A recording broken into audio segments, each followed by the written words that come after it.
Hoş geldin. Hoş buldum. Hazır mısın? Hazırım. Neye hazırsın? Konuk olmaya. Konuk olmaya. Güzel. İsmin? Neslihan. Neslihan. Sen bize konuk oldun şimdi. Evet. Misafir ağırlamak lazım. Evet. Kafa karışıklığı var ya. Ha? Evet. Şu an ne karıştırıyor onu bu? Korku geldi böyle Korku içime. geldi. Evet. Korku. Biraz da korkunun içinde kalabilir misin? Nasıl bir korku? Kalırım. Yani babam geliyor aklıma korku deyince. Çocukluğundan bir anı atıldı. Babadan korktu. Yani eve geldiği an korkularım başlardı. Ne yapardı? Sürekli sinirliydi. Yani hiç olmadık yerde tartışma, bağırırdı. Kendi kendine bağırırdı, çağırırdı. Bir tane anı hatırla. Küçüğüm, 7-8 yaşları. Abimle kavga ettik. Eve geldi. Bize sinirlendi kavga ettik diye. Sizi dedi Darül Hocaze'ye vereceğim. Eline telefonu aldı. Aradı ve ben de gerçek zannettim. Normalde aramıyormuş orayı. Ve çok ağladım. Çok değersiz hissetmiştim o zaman kendimi. O anıyı bir hatırla. Gözlerini kapat. Neredesin? Evde. Ne yapıyor şu an baba? Telefonla konuşuyor. Şimdi o çocuğu hisset. O çocuk ne hissediyor? Çaresiz, Çaresiz. korkuyor, Korkuyor. yalnız kalacak. Ailesinden uzaklaşacak. Eğer giderse kimsesiz olacak. Kimsesiz olacak. Boşluğa düşüyor. Eli kolu bağlı, çaresiz. Çaresiz. Söyle o çocuğa şu an. Baban şu an. Baban şu an Kapa gözünü o çocuğa söyle. Travmalarını sana yüklüyor. travmalarını sana yüklüyor. Seni korkutuyor. Seni korkutuyor. Sen bu korkuyu kaldıramıyorsun. Sen bu korkuyu kaldıramıyorsun. Çocuksun. Çocuksun. Büyüdüğünde Büyüdüğünde bu korkular bu korkular tekrar içine gelecek. tekrar içine gelecek. Aynı duyguları hissetmeye başlayacaksın. Aynı duyguları hissetmeye başlayacaksın. Aç şimdi gözlerini. Aynı duyguları tekrar yaşıyorsun. Yaşıyorum, evet. Ne olacak? Yaşıyorum. Kaybedeceğim her şeyi. Evet. Kimsesiz kalacağım. Sessiz kalacağım. Bu korkular hayatında neleri aldı senden? Neleri kaybettin? Eşimi kaybettim. Nasıl kaybettin? Kaza. Kaza. En büyük travmam o. Başka? Çocuğumu kaybedecektim. Öyle ölümle burun buruna geldi. Geldi. Ölümler var. Evet. Kocanın ailesinde ölümler var mı? Var. Ne şekilde? Aynı şekilde. Aynı yaş. Dedeyle. Nasıl öldü? Eşimin dedesi de aynı yaşta, 35 yaşında. İsim de aynıydı. Aynı ölüm vardı ikisi de. Nasıl öldü? Kaza. Kazası. Defini ararken. Ne yaşıyorlar orada? Çaresizlik herhalde. Ne yaşıyor? Babasının, dedesinin adı da aynı. Aynı. Kazım da aynı. Evet, aynı. Aynı kaderi paylaşıyor. Aynı. Yaş da aynı. Ölüm de aynı. Ölüm de aynı. Eşini dedesine dönüştürmüşler. Dedesine dönüşmüş. Evet. Sen böyle biriyle evlendin. Çok çaresiz hissetmiştim o öldüğünde kendimi. Aynı duygulardı. Yasını tuttun mu eşini? Tutmadım. Tutmadın. Onu söyle kendine şimdi. Eşim öldüğünde benim de bir parçam öldü. Eşim öldüğünde benim de bir parçam öldü. Mesela ben bir cümle kuruyorum. O cümleyi kendine söylerken sert söylüyorsun. Farkında mısın? Eşim öldüğünde falan diye. Hiç dikkat ettin mi buna kendine? Öfke Öfke. hissediyorum. Kime daha çok öfkelisin? Eşime yani öfkem vardı. Bizi bırakıp gittiği için Kısıyordun ona. kızıyordum. Sonra? Çocuklarıma öfkeliydim. Genel olarak hayatımda herkese öfkeleniyordum. Öfkelisin. Bu öfkenin kaynağına bakalım. Çocukken öfkeli anlar olmuş evde. Kim çok öfkeliydi? Babam. Baban. Çocuk sürekli öfke duygusu alıyor. Beynine o yerleşiyor. Kader yazılımı gibi. Gözünü açıyorsun öfke. Sürekli öfke. Tanıdık duygu. Bu duygu yerleşiyor. O yer, evet, aynı duygu. Bazen ne yapmak geliyor içinden. Vurup kırıp dökmek her yeri. Vur öyle. Böyle sert sert vur mesela. Kırıp dökmek. Kır bir şey. Küçükken kırar mıydın bir şey? Yok, kırmazdım. Yasak mıydı? Yapmazdım. Uslu çocuk muydun sen Uslu de? çocuktum. Ne çok uslu çocuk var arkadaş.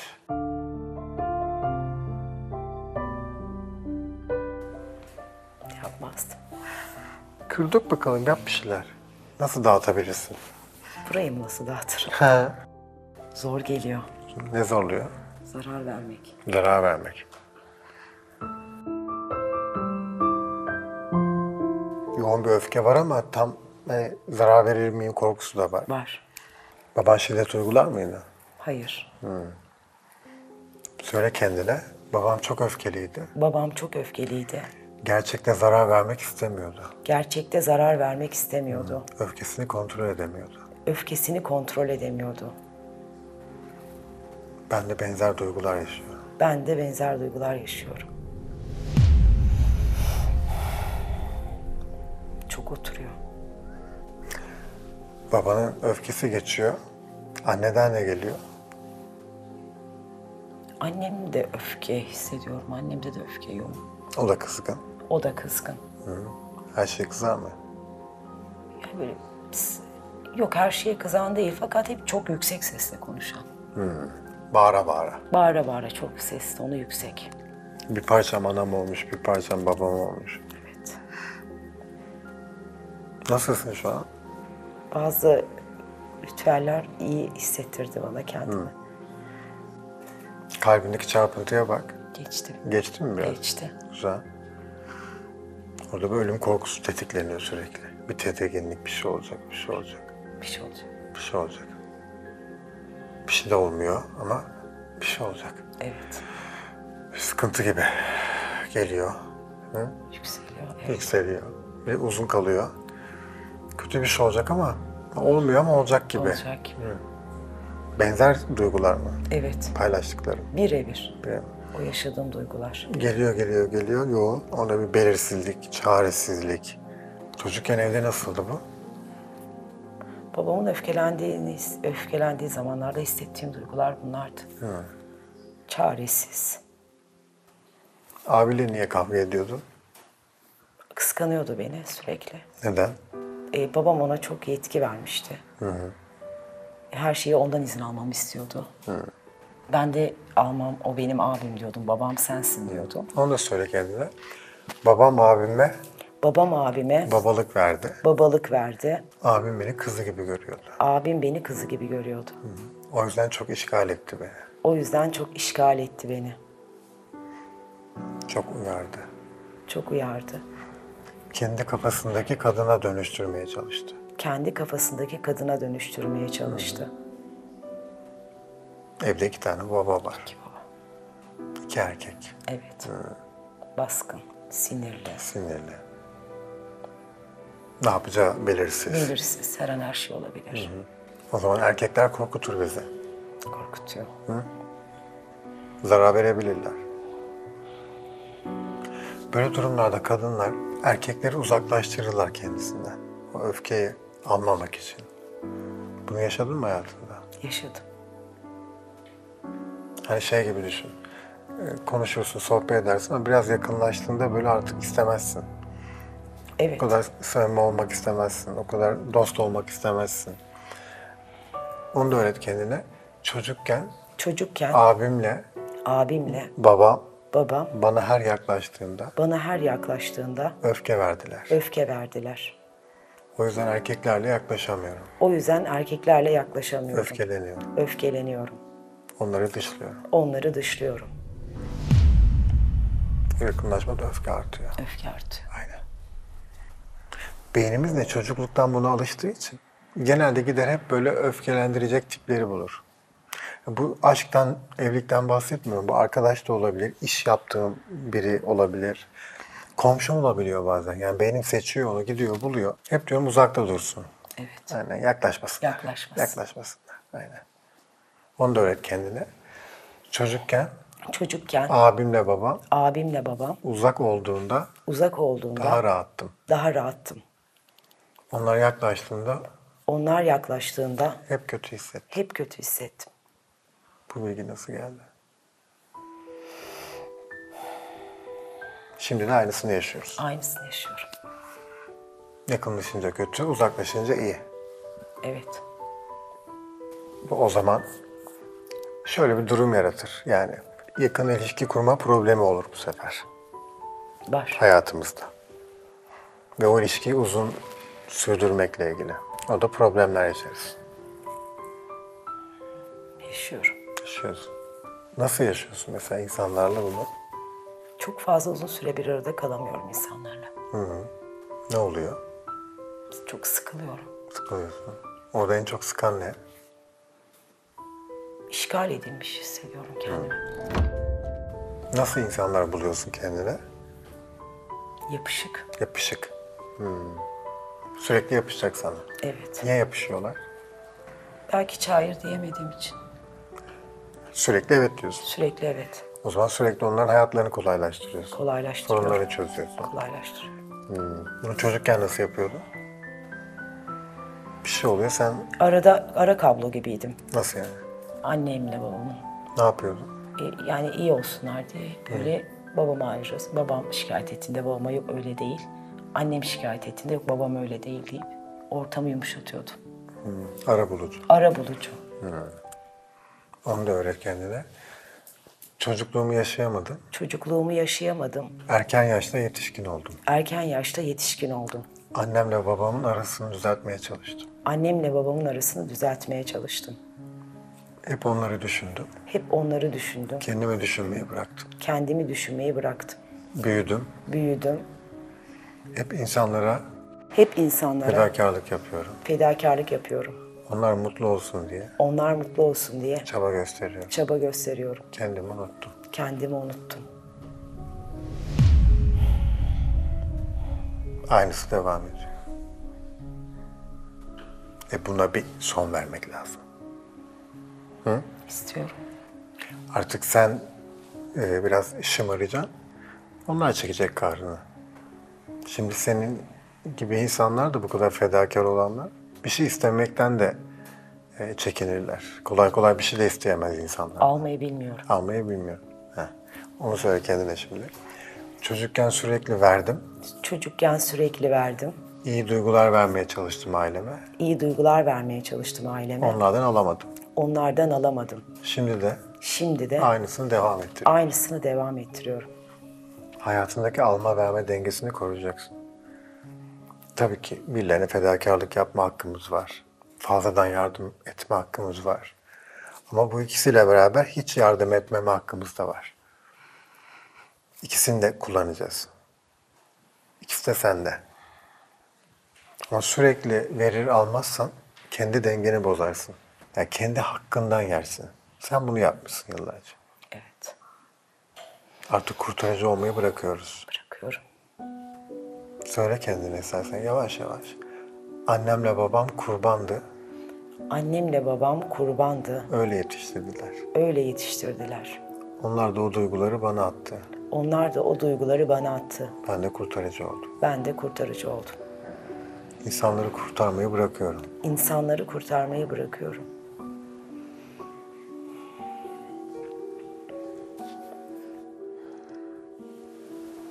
İki yıl içinde ulaşmak istediğin bir hedef var mı? Gelmiyor aklıma. Gelmiyor. Kendinle ilgili bir şey gelmiyor. Gelmiyor. Yok. Söyle kendine. Başkalarını düşünmekten Başkalarını düşünmekten kendimi düşünemedim. kendimi düşünemedim. Ne istediğimi bilmiyorum. Ne istediğimi bilmiyorum. Bunu yaşıyor musun? Çok yaşıyorum. Çok yaşıyorum. İstiyorum. Hayatına nasıl yansıyor bu? Bir yeni bir şeye başlarken istiyor muyum, istemiyor muyum? Hissedemiyorum. Şunu çok istiyorum. Yok öyle bir şey. Söyle. Küçükken ne istediysem Küçükken ne istediysem. yasaktı. Yasaktı. Evet. Yasakları kim koyuyor? Baba, Baba, abi, abi. Her yerde var. her yerde. Herkesin gözü üstünde. Evet. Yakalarlar seni. Hı?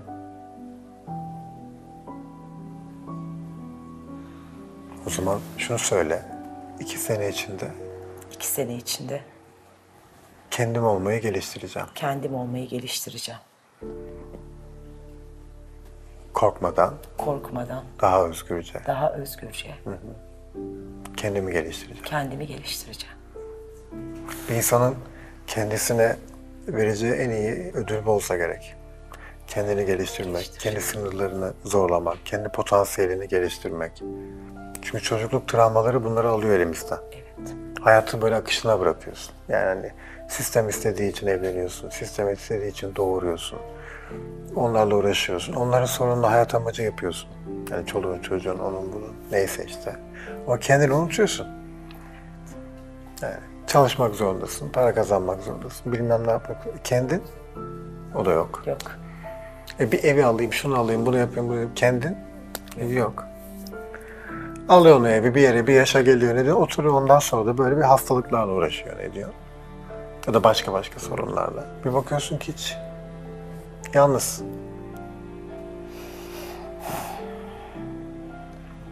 Ama kendi için çalışsa insan, kendini geliştirse, bunun üzerine gitse, yüzleşse, çabalasa, konfordan çıksa, riskler alsa, yeni şeyler denese, bunların peşinde gitse, burada az önce anlattığım şeylerin dışında bambaşka insanlar ve ilişkiler kuracak aslında. Ama bu kolay, ilk dediğim. Alışmış. Kendine üzülsün, acısın, ne bileyim tutsun içinde, sussun, istemesin. Böyle rolantiye alsın ayağı. Bu kolay. Diğerinin riski çok fazla çünkü büyüdükçe, geliştikçe çok fazla kötü hissedeceksin. Çok fazla insanlarla ilişki kurmak zorundasın. Söyle o zaman kendine. Küçükken Evin dışındaki her şey kötü gibiydi. evin dışındaki her şey kötü gibiydi. Yasaktı. Yasaktı. Evde oturup durmamı durmamı istiyorlardı. Duracağım mı? Durmayacağım. He? Durmayacağım. Durmamak lazım. Durmayacağım. O evden çıkmak lazım biraz. Çıkacağım. Yeni ilişkiler kurmak lazım. Yeni şeyler deneyimlemek lazım. Hı? Evet. İnsanlar görsün, baksın. Bir şeyler söyleyebilirler yani. Herkes her şeyi El alemin, söyleyebilir. her şeyi söyler el alem. El alemin işine yaradığın kadarsın. Yani işine yaramadığında yaptığın kusurdur. Ama işine yarıyorsan el alemin baş tacısın. Bir şeyi bir gün onların istemediği gibi yap, bitti. Bırakalım şu el aleme. Ne dersin? Hayır de. İnsanlara hayır demeyi geliştir. Söyleyeceğim. Onun üzerine daha çok git. Daha çok gideceğim. Daha çok hayır. Tamam. Yapabilir misin bunları? Yaparım. Yaparım. Nasıl geldi sohbet? Çok güzel. Neresi etkiledi en çok? Hayır. Hayır. Diyebilmek, evet. Çok zorlanıyorum. Söyle kendine. Çocukken beni çok zorladılar. Çocukken beni çok zorladılar. Hayır dediğimde Hayır dediğimde psikolojik şiddet uyguladılar. psikolojik şiddet uyguladılar. Ben de şimdi hayır dediğimde Ben de şimdi hayır dediğimde o duygular tekrar geliyor. o duygular tekrar geliyor. Hayır demek kötü bir şey değildir. Hayır demek kötü bir şey değildir. İnsanlar da bana hayır diyebilir. İnsanlar da bana hayır diyebilir. Bu da kötü bir şey değildir. Bu da kötü bir şey değildir. Şöyle olur. Sen bir gün bir şey istediğinde insanlar hayır der de reddedilip, dışlanıp, sevilmediğini hissetme diye bir şey isteyemiyor insan. Çünkü hayır dersem ben de onu reddetmiş, dışlamış, yardım etmemiş, üzmüş olurum zannediyor diğin için hayır diyemiyorsun. Evetlere sıkışıyorsun. Hayır demek kötü bir şey değildir. Hayır demek kötü bir şey değildir. 6 ay devam et buna. Tamam mı? Edeceğim. O evden çık. Çıkıyorum. Çıkıyorum. Oraya yazar mısın? 2 yıla evden çıkıyorum. Ev bir metafor aslında. Yani öyle düşün onu. Ev senin çocukluğun, tamam mı? Öyle düşüneceksin. O evden çıkacaksın.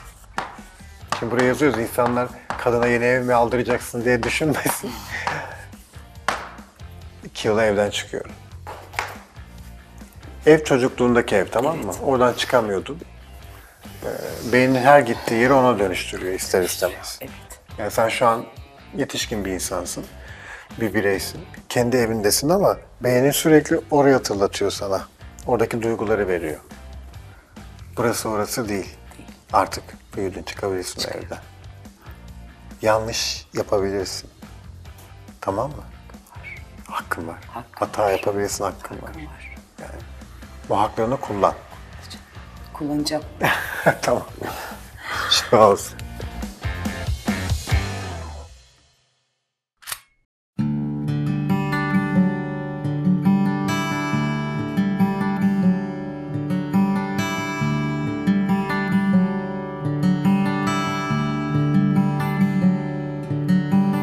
Please show me something good in my life. For once, I'd like to bury my pride. Never have I been so alone, so alone. Maybe all I need is love. That's all I need tonight. Hoping can never be enough. Never know till you try. I guess you know that I'm hurt.